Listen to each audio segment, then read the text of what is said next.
Donc, bonjour tout le monde, je me présente, je m'appelle Eugénie Martin. Alors, j'ai voulu vous partager ceci parce que, comme vous, j'ai été à la recherche et je suis toujours à la recherche de mes passions, de ce flow et ce flow qui est toujours mouvant. Donc j'espère qu'à travers ce témoignage, je vais pouvoir vous apporter des réponses, des conseils et pourquoi pas, j'espère que ça fera écho à votre histoire, à vous. Donc moi, à la base, je suis quelqu'un qui adore être sur scène. Donc j'ai commencé toute petite à 5 ans à être sur la scène et c'était du théâtre, du chant et de la danse. Donc j'ai ce truc en moi qui est j'aime bien être sur scène devant un public. Alors j'ai fait des études supérieures, j'ai étudié la psychologie en fait parce que ça faisait partie de ce que j'avais à vivre et c'était vraiment des études qui me plaisaient. Au terme desquelles je suis devenue psychologue clinicienne, donc j'ai reçu des gens, j'ai conseillé des gens, j'ai aidé certaines personnes et j'ai aussi fait un petit peu d'assistanat à l'université. J'ai fait beaucoup de formations complémentaires aussi, donc j'ai pas arrêté de travailler dans ma vie à me former et que c'était comme si j'étais à la recherche de quelque chose mais que je ne trouvais pas. Et en fait, après 3 années de travail en tant que psychologue, je me suis rendu compte que ma vie ne me convenait toujours pas. Malgré tout ce que j'avais donné et travaillé pour, j'avais pas le résultat escompté, j'étais pas heureuse quoi. Et j'avais ce rêve finalement de scène, j'ai pas envie de dire forcément actrice ou chanteuse ou danseuse, c'était juste ce truc artistique au-dessus de ma tête et je me disais ok, il faut que j'aille dans l'art mais je sais pas comment faire. Et j'avais vraiment cette croyance, c'est trop tard, j'ai raté le train en fait. J'ai fait des études, ma voie elle est tracée et oublie ce rêve d'enfant, de gamine. C'est plus ta réalité quoi, va de l'avant. Et alors un jour qui a vraiment marqué, qui a provoqué une rupture, c'était au Nouvel An, le passage de 2017-2018. Là je me souviens que je me suis vraiment dit ok là ça va vraiment pas, je suis vraiment pas heureuse, il faut que ça change. Et mon compagnon de l'époque m'a dit ok, arrête alors de faire ce que tu fais et cherche ce que tu veux faire. Et ça a été le début de ma nouvelle aventure. J'ai pas trop envie de parler de rupture, j'ai parlé beaucoup de rupture. En fait non, c'est pas une rupture, c'est une continuité en fait. Parce que si on voit ça comme une rupture, ça fait cassure, je trouve que c'est assez négatif. Et non, je devais passer par là pour arriver là où je suis à présent. Donc j'ai commencé à faire des stages à droite à gauche, de théâtre. Et puis là, je me suis dit, ok, en fait, moi je vais aller faire la comédie musicale à Paris. Parce que ça reprend et la danse, et le chant, et le théâtre. Et comme je sais pas lequel je suis le plus à l'aise, j'ai envie des 3, quoi. J'aime les faire les 3, donc je fais les 3. Donc j'ai arrêté mes consultations et je me suis lancée là-dedans. Donc je suis partie faire ça. Bien sûr, ça n'a pas été facile du tout, parce que, comme je vous l'ai dit, c'était un rêve que j'avais toujours en moi, que j'avais refoulé, qui était revenu et frappé à la porte jusqu'à ce que je l'autorise à arriver. Et j'ai dû travailler sur plusieurs croyances. Par exemple, je suis trop vieille, je vais être ridicule, c'est pas forcément mon rêve, je sais pas vraiment ce que je veux. Donc, un conseil que j'ai à vous donner, c'est pas de panique en fait. On vous demande pas de trouver tout de suite une passion. Juste allez, faites un pas. Juste un premier pas vers un truc qui vous vous motive maintenant, aujourd'hui, et vous allez voir où ça va vous emmener. Par exemple, je m'explique, moi dans mon parcours, j'ai commencé la comédie musicale, donc je pars à Paris, nouvelle vie, et après 2 mois, je me rends compte que c'est pas encore ça, quoi. Donc là, grosse panique, parce que j'ai tout arrêté, j'ai mis toute ma vie en parenthèse pour faire ça toute seule à Paris. Donc, vraiment pas évident, beaucoup de remises en question, de doutes. Jusqu'à ce jour où finalement je passe en court-métrage, je passe un casting pour un court-métrage étudiant. Et là, au moment où je passe le casting, il y a eu un courant d'énergie qui est passé vers vraiment beaucoup de... Je sais pas expliquer, c'est vraiment un flot d'énergie. Et je me suis dit, je veux vraiment faire ça. Et à partir de ce moment-là, c'était le 1er février 2018, j'ai enchaîné... tous les castings possibles et inimaginables, j'étais au bon endroit pour le faire aussi.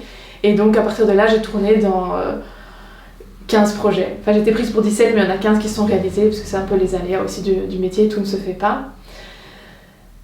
Et ça m'a demandé énormément d'énergie, mais je l'avais en fait. Donc je dirais qu'une passion, c'est quelque chose pour laquelle vous n'avez pas à vous battre finalement. Enfin, l'énergie, elle est là, elle vient. Il faut se mettre dans les bonnes conditions évidemment, mais ça vient tout seul, vous n'avez pas à vous forcer. Donc ça m'a permis de vraiment prendre conscience que j'aimais bien faire ça.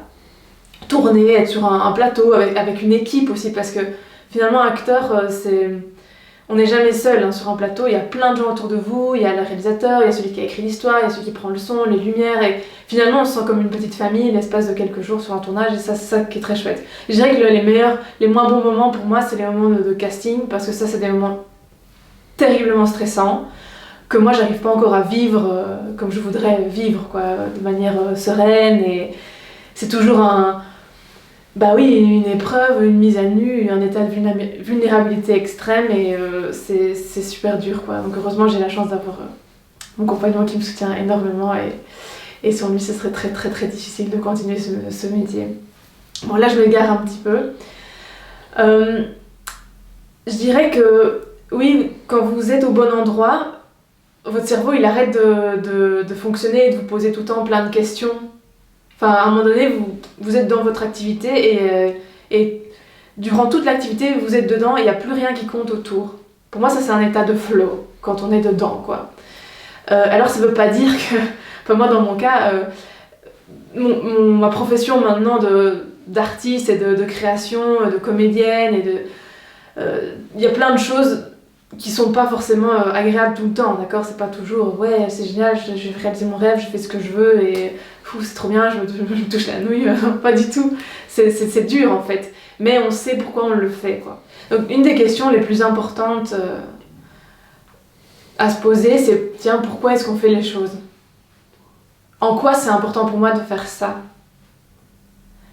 Et c'est une question, je pense que c'est très important de se la poser régulièrement, parce qu'on est des êtres qui évoluons et on n'a pas les mêmes besoins au même moment, et c'est bien de se remettre en question. Par exemple, moi aujourd'hui, évidemment, mon chemin de vie, j'en suis fière. Aujourd'hui, je suis très contente d'avoir pu enfin, j'aime pas dire réaliser ce rêve parce que c'est en continu, mais oser me dépasser, oser briser ses croyances fausses en plus, et y aller et voir que c'est possible en fait, que le rêve devient la réalité. Et la réalité, forcément, c'est plus un rêve, quoi. Ça devient la réalité avec ses bons côtés et ses moins bons côtés. Mais au moins, on fait ce qu'on voulait, et ça c'est une fierté, un sentiment de confiance qu'on peut plus nous enlever, même si ça marche pas. Et j'ai envie de vous dire, on peut pas dire que ça marche pas, parce que je crois sincèrement aujourd'hui que la vie nous amène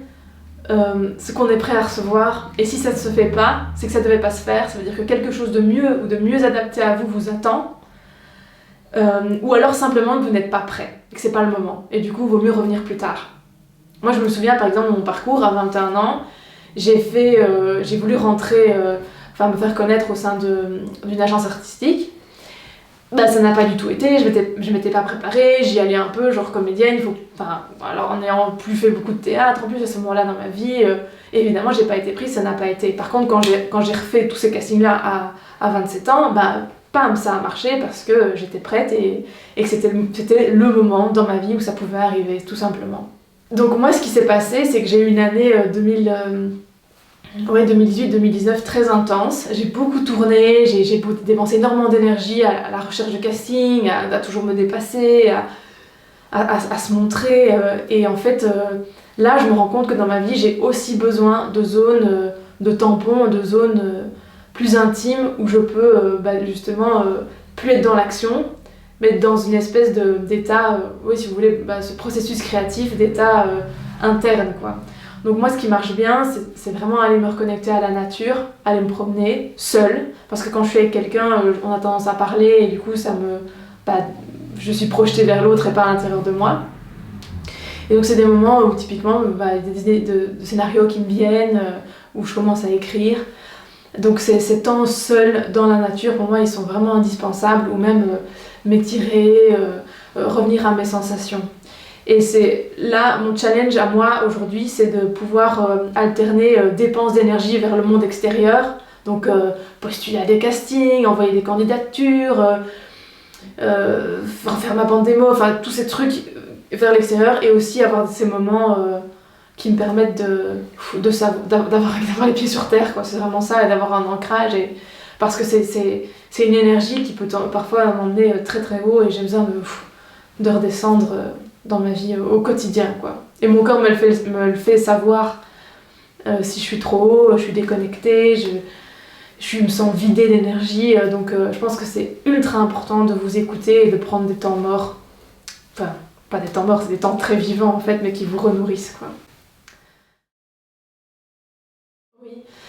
Alors moi, ce que j'ai à vous conseiller, de tout cœur, c'est allez-y, tester des choses en fait, parce que c'est en testant que vous allez découvrir et vous rendre compte de ce que vous aimez faire. Et moi j'ai dû travailler un peu sur des croyances, enfin même carrément travailler sur des croyances, voilà, je vais être ridicule, je suis trop vieille, le train est passé, j'aurais dû faire ça il y a 5 ans, mais aujourd'hui ça n'a plus de sens. Non, en fait, tant que vous êtes en vie, vous pouvez toujours faire tout. Alors oui, ça va être plus compliqué, évidemment, mais vraiment, tout est possible, en fait. Et ne vous dites pas... Enfin, c'est comme quand vous faites je sais pas moi, une randonnée en montagne, bah oui, forcément, si vous regardez tout le haut de la montagne, ça vous paraît insurmontable. Faites juste le premier pas qui est possible là, aujourd'hui, pour vous. Et moi, c'est ce que je faisais, qui m'a beaucoup aidée quand j'ai commencé à faire un court-métrage, mon premier court-métrage. Je me rappelle très très bien de ce moment-là, je me disais, ok, là, Eugénie, t'es pile au bon endroit où tu dois être, en fait. T'es pas encore une comédienne qui a 20 ans d'expérience, t'es dans un court-métrage étudiant, avec aussi des étudiants, mais c'était pour moi, c'était incroyable. Je voyais la caméra, j'étais toute émerveillée, c'était grand pour moi. Et effectivement, à ce moment-là, c'était pile là où je devais être. C'était mon niveau. Et après, bah, la deuxième marche, c'était un court-métrage plus important. La troisième marche, c'est une telle rencontre.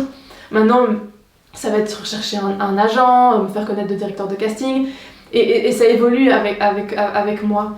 Donc, ne visez pas trop haut, en fait, et juste faites quelque chose, peu importe si c'est pas...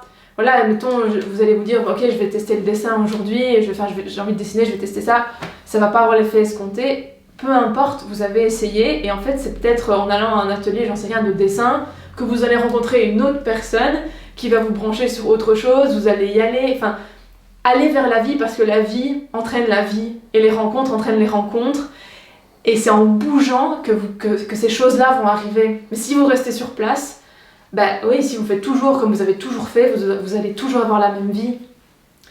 Et je suis quand même bien placée aussi pour parler de ça, parce que voilà, l'homme de ma vie, je l'ai rencontré dans un train en revenant de Paris, et si j'étais jamais allée à Paris faire ça, je l'aurais jamais rencontré.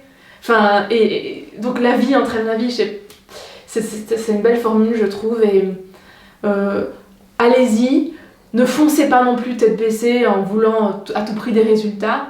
Faites juste, enfin, suivez ce que vous avez envie de faire, en mettant en veilleuse vos pensées négatives ou vos jugements sur vous-même.